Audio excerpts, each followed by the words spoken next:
According to a study, 89% of the leaders and managers believe that executive presence helps them get ahead, and 78% think that a weak executive presence holds them back.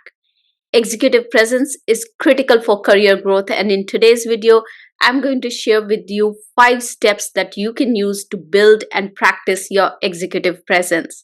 Before we get started, a quick reminder to subscribe to my channel and hit on the notification bell icon so that you can be notified every time I release a new video. And now let's get started. Notice any leader that you admire. What do you like about that? You would say, I like how they show up. I like how they inspire. I like how their presence makes me feel.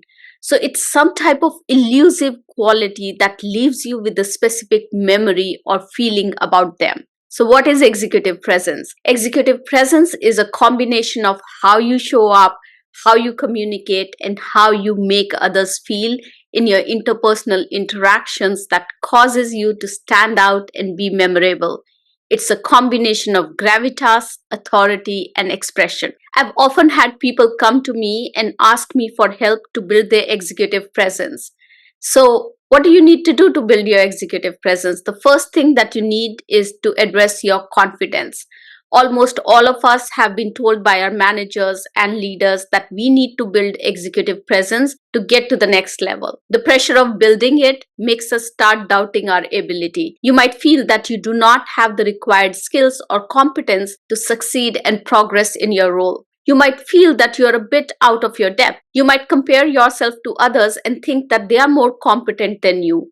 Or you might feel that you have reached your level of success just by chance or luck. These are all signs of self-doubt or imposter syndrome, and it blocks you from showing up authentically and exuding the executive presence. When you doubt yourself, you might be using small and closed gestures like having your arms crossed like this, or not looking people in the eye.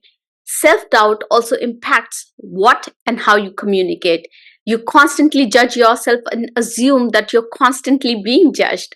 You're constantly second-guessing yourself, and overthinking the words that you use prevents you from sharing your ideas.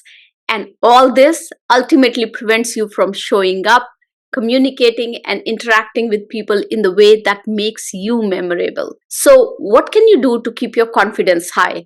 One thing that I've learned over years is that we all have confidence.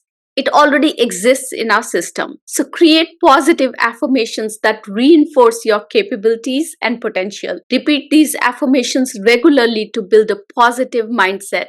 Before a big meeting, visualize yourself succeeding in different scenarios. This helps reduce anxiety, and now when you show up in the meeting, you're more confident. During and after the meeting, focus on what went well. Celebrate both small and significant achievements. Remember that just like you need to keep hydrating yourself, even though 60% of your body is water, you also need to keep working to keep your confidence high, even though you already have that confidence within yourself. The second thing is to analyze how you show up. The best way to do this is record your next important call that you are on. What gestures do you use often?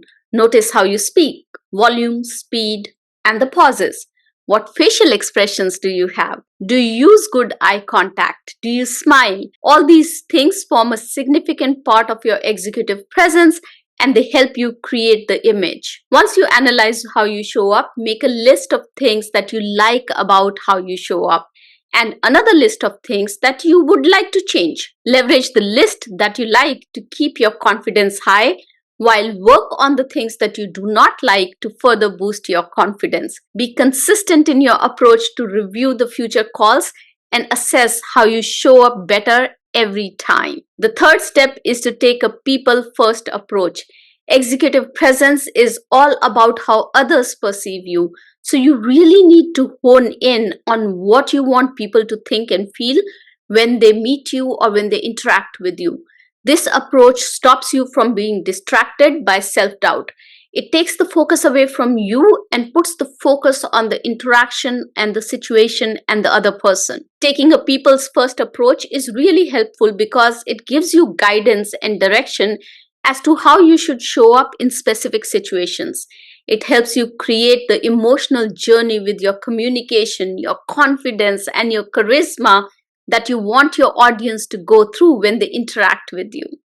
If you want them to feel inspired, you work on being inspiring. If you want them to feel the urgency of the situation, you communicate that. It's basically understanding the situation, what the audience needs from you at that time, and projecting that while keeping your authentic self. The fourth step is to get feedback. Executive presence isn't something that comes naturally to many people. In fact, most people who have executive presence only exude executive presence because they have spent years practicing it. They've spent years practicing how to project themselves. They practice before situations when they know that their executive presence is going to be tested. Building executive presence requires you to have a learning mindset. It requires you to have a growth mindset. You need to shift the focus from proving yourself to improving yourself to be successful. So start writing down and rehearsing what you want to say before the meetings and high stakes situation. Start practicing how you're going to say it. Think about your body language, your facial expressions, your gestures, and even your outfit, and get feedback from trusted colleagues. Ask them questions like, was I confident? Did you resonate with me? Did the message resonate with the situation? Was I memorable in a good way? Did I show up as a leader? The feedback that you gather from your coworkers and colleagues will help you hone your executive presence.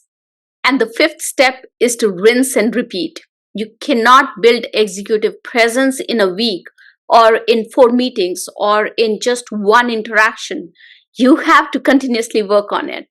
How you showed up as a leader 5 years ago is very different from how you show up as a leader today, and would be very different from how you show up as a leader 5 years later. It's very important to continue to assess yourself in terms of how you show up and which areas do you need fine-tuning on.